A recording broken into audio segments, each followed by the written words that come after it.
केहन पटद चलन हमर बाप हमरा बेटी दल की मासूला बाजरिया में हमरा बाकल कन्या भेटल ससुरारिया में हमरा बाकल कन्या मिलल ससुरारिया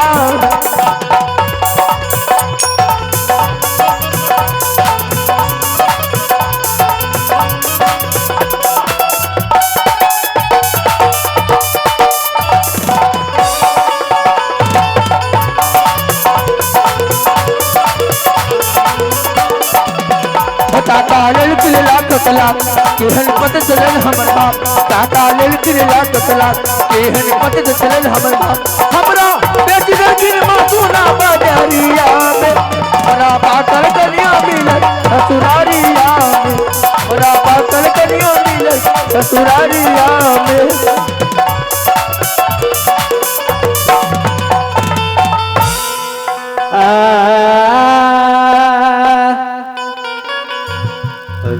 देवी मैया सुनाला है यही सारो साथी है माँ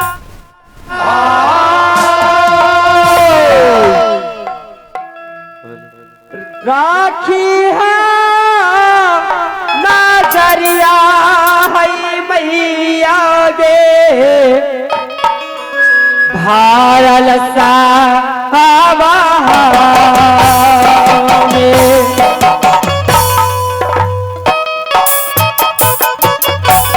झूगे झूगे रामा मैया कैले बौना तोहार झूगे झूगे रामा है मैया ले बौते हरे मैया है सुना रे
पिताजी के नाम लगे मेरा पते कहा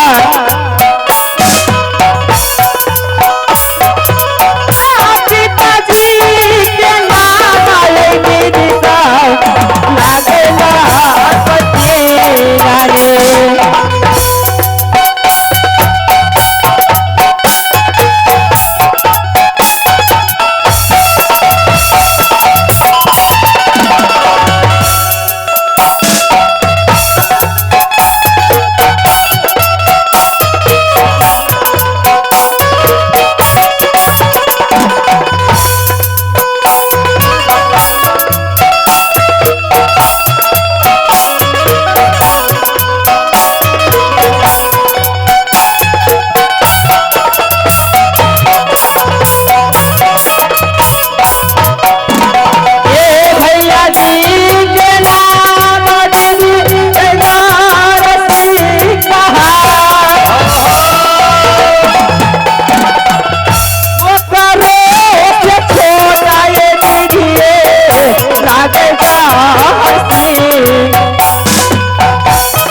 आइए चले पुरस्कार की दौड़।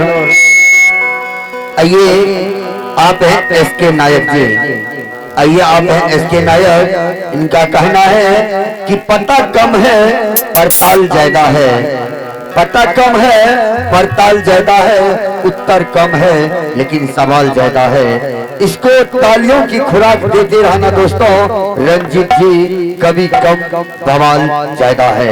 धन्यवाद। आइए इसकी तरफ से 51 पुरस्कार है। आइए हमारे पार्टी का से लाख लाख धन्यवाद। हमारे घर राज मोरंगर है। मेरे पिताजी के नाम लड़पत सिंह, भाई के नाम लहर और छोटे भाई का नाम जहर सिंह है। मैं ससुराल में बसती हूँ राज मोहबा। मेरे ससुर जी की नाम बिरजासर सिंह, सासू जी के नाम सती देवला और मेरी बेटनी के नाम सती सोना है। बेटा की नाम इंदल कुमार और बेटी के नाम सती कंचन और हमारे नाम सती फूला है। ये बैठा ले यही बेटी यही महालय बिचाने जाए।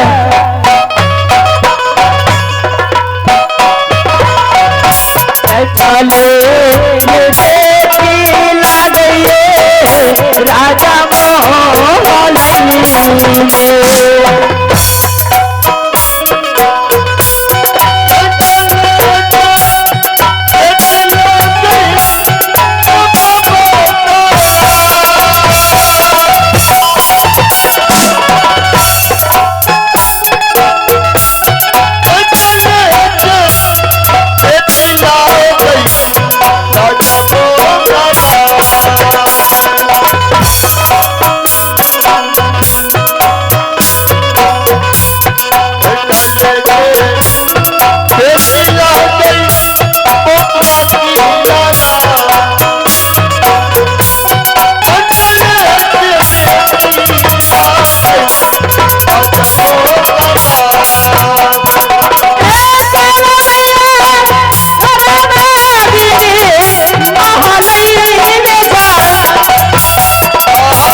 मोहलई में।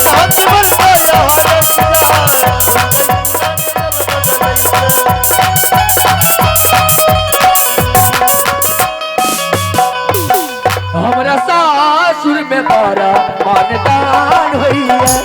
हमरा सासुर में पारा मानदान हुई है। सकल सकल पर बिलट बिलट जलपान हुई है। सकल सकल पर बिलट बिलट जलपान हुई है। हमरा सासुर में पारा मानदान हुई है। हमरा सासुर में पारा मानदान हुई है।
के लाजा मैया गली है गे बता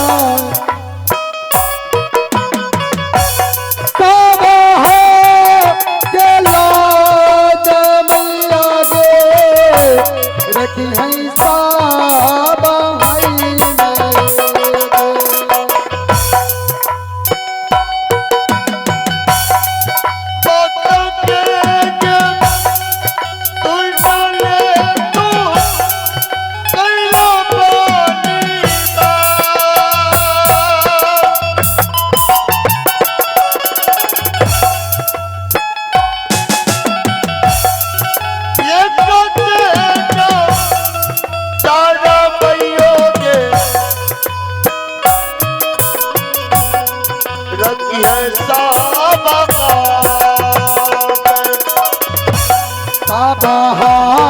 के लाजा जय मैया गली है गे अतार